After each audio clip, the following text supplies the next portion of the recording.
Pero hay una cosa que me ha parecido muy interesante, que puede guardar semejanza entre ambas cosas. Has dicho el brutalismo de las máquinas, ¿no? Sí, Cómo el ser humano se deshumaniza a través de esa racionalización y tecnificación.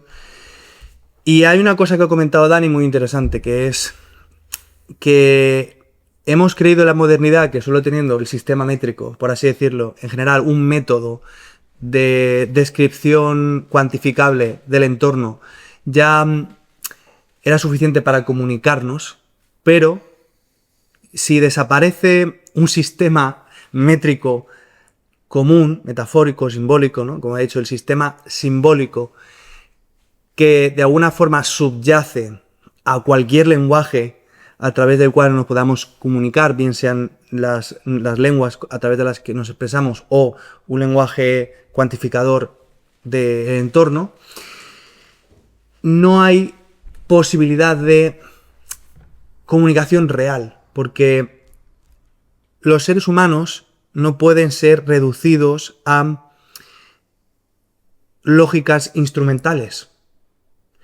Y entonces ahí la película, yo creo que es bastante tenaz, ¿no? Se anticipa a muchos filósofos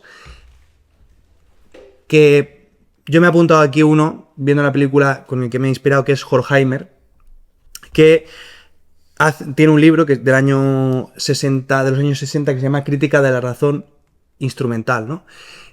Y en este libro él analiza esa diferencia entre la razón entendida como sujeta a unos fines determinados, instrumental, y la razón como algo superior. La razón entendida como aquello que como sería el logos, básicamente, ¿no? Que da continuidad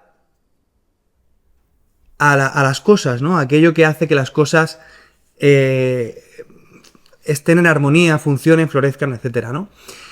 Entonces, yo creo que ahí Dani ha sido muy, muy tenaz con eso, porque efectivamente has dicho que si no tenemos un lenguaje simbólico común que nos permita esa comunicación, no podíamos hablar de la existencia de una civilización, ¿no?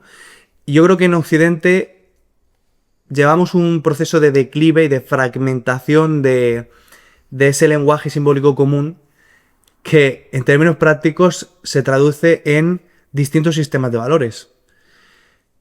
Es decir, lo que Weber llamó el politeísmo, la guerra de los dioses, ¿no? O sea, ¿en qué sentido habla en estos términos? Diferentes sistemas de valor con, por lo tanto, diferentes jerarquías y diferentes ideales que vertebran esos sistemas de valor, terminan actuando como si fueran distintas religiones, ¿no? Y yo pienso que es muy interesante lo que comentaba Dani, ¿no? Ese lenguaje simbólico común que existe en la sociedad europea que permite en ese momento entender muy bien todo eso. Estoy convencidísimo de que esta película se la pones a cualquier persona actual, incluso aunque hicieras una adaptación limpiando un poco todo aquello que la pueda hacer aburrida o menos dinámica, el hecho de que sea muda, el hecho de que ciertas escenas duren demasiado, etcétera, ¿no? La gente hoy no tiene la capacidad retentiva que había antes, cuando se sacaban libros en el 1920 de 1500 páginas y eso era la cultura, ¿no? Tenías que estar un mes leyendo una novela. Ese tipo de retentiva la hemos perdido, ¿no? Si adaptásemos Metrópolis en términos estéticos a la actualidad, yo creo que gran parte de la sociedad no podría entender la simbología que tiene porque estamos siendo desterritorializados, ¿no? En ese sentido. Y por lo tanto es muy interesante, como bien habéis comentado, esa transición de un mundo que todavía conoce toda esa simbología a un mundo que entra, que la película quiere resolver de manera optimista, es decir, pensando que podemos sintetizar nuestra simbología en la nueva sociedad. Por eso el mediador, que es el héroe, que es el hijo, que es el que sintetiza la tradición con la novedad, básicamente. Ese es el rol del héroe en todas las narrativas arquetípicas. Aquel que repara en que el presente es doloroso, pero que no por ello hay que destruir todas las estructuras que nos han hecho posibles, sino que hay que adaptarlas para seguir avanzando en la historia, ¿no? De manera dialéctica o no, no sé eso ya cómo se pueda interpretar, pero... Fíjate que... Sí, sí. No, que nos estamos acercando mucho ahora mismo, en mi opinión. De hecho, nunca lo he visto en el contexto de esta película, pero es perfectamente ampliable y es... nos estamos acercando mucho a una obra muy difícil de entender, que es la obra de Nick Land, del aceleracionismo de derecha, se considera un poco así a día de hoy, pero el aceleracionismo de Leuciano, lo que se ha hablado de territorializar, que es básicamente la influencia principal de Nick Land, es Deleuze y Guattari. El esquizoanálisis, este tipo de cosas. Pero vamos, el concepto fundamental sobre el que orbita la obra de Nick Land, que son escritos así un poco difusos y tal, no hay un libro principal, es el concepto de meltdown o de fusión. En ese sentido, viene pues eso, a evidenciar esa caída de... a mí me gusta ponerlo en el ejemplo porque es difícil de explicar como tal y él no lo explica mejor. Quiero decir, es un escritor bastante abstruso, por así decirlo, es complejo. Y aparte, pues no está traducido, o sea que...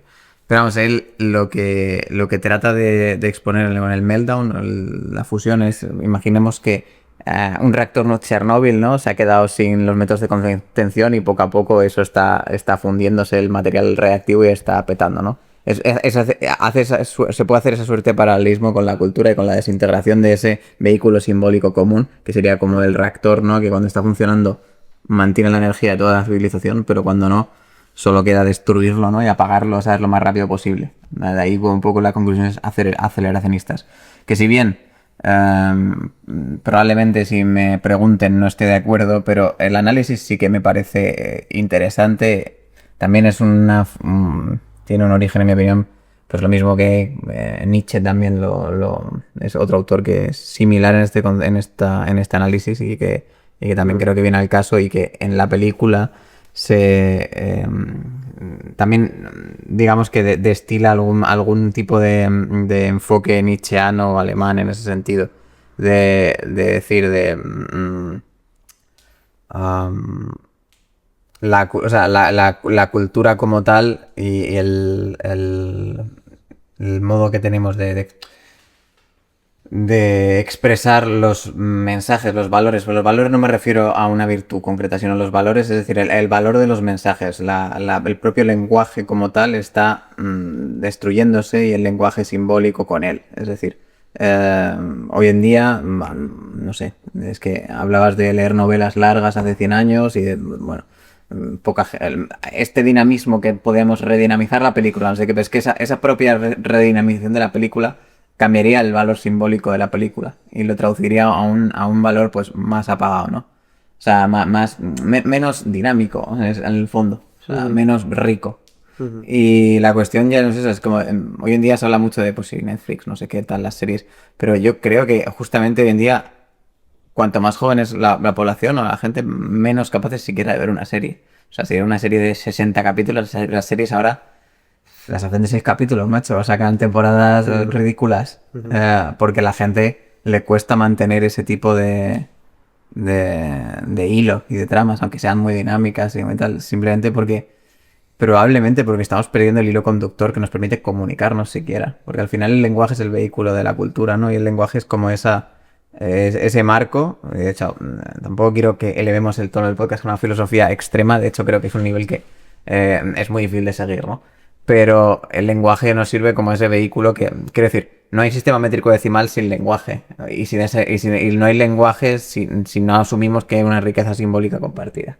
Entonces, pues sí, muy bien. Podemos entender todo en términos históricos, racionalistas y métricos decimales, pero todo eso es una capa superior a lo anterior, ¿no? Y es precisamente que estamos descuidando la riqueza de los cimientos, por decirlo de alguna forma, en pro de otra cosa. Y en el fondo, lo peor de todo es que es todo un engaño. O sea, es todo una especie de... En el fondo tiene que haber una especie de quid pro quo para... que existe detrás de de esta propaganda, podemos decir, o de esta forma de hacer cultura, en la cual debe haber ganadores y debe haber perdedores. Y aquí sí que vuelve la temática de la película, ¿no? Quizá es el señor Fredersen el que está detrás de todo esto y que está empobreciendo simbólicamente al resto de obreros para que sigan moviendo las agujas que le hacen a él pues estar en la cima, en el ático, ¿no?, de los rascacielos. Bueno, un poco largo, pero esa es la idea un poco de fondo.